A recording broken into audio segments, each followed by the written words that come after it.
Okay, so we're going to go over some of the editing tools, as I like to call them, that we're going to have within a drafting class. Just to refresh your memory, they are the eraser shield, the brush, and also the dry cleaning pad. So, remember how we were telling you that a drafting pencil doesn't have an eraser on top?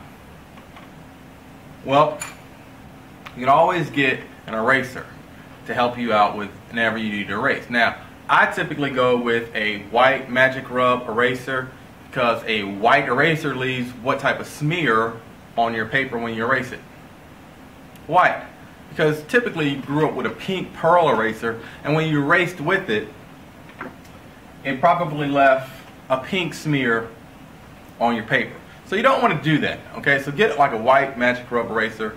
It might actually say Magic Rub on it. This one just happens to not say anything on it.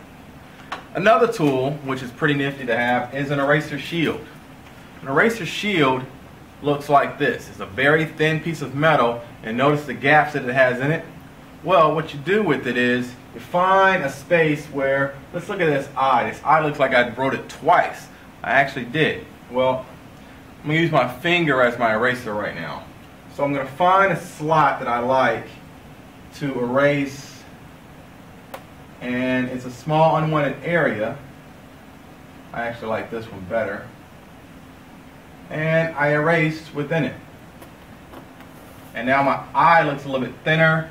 If I want to take off this little cap off the R, I probably use something bigger. And so you use it in small unwanted areas where you want to protect the lines that you want, but you want to erase the lines that you don't want.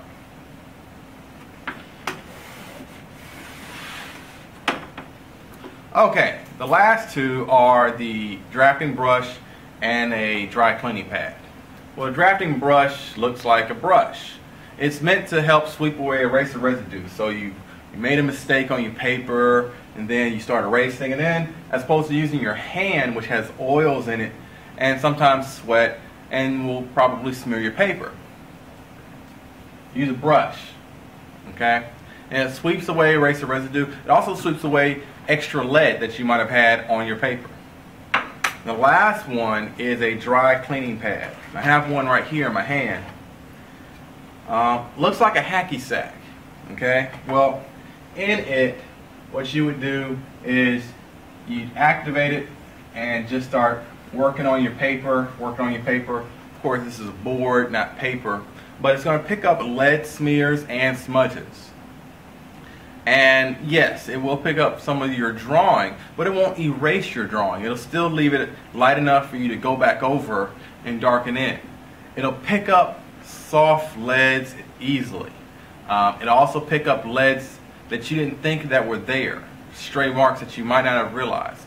And so those tools, all four tools, are your editing tools. They're great to have, and you're probably going to need them more than you think.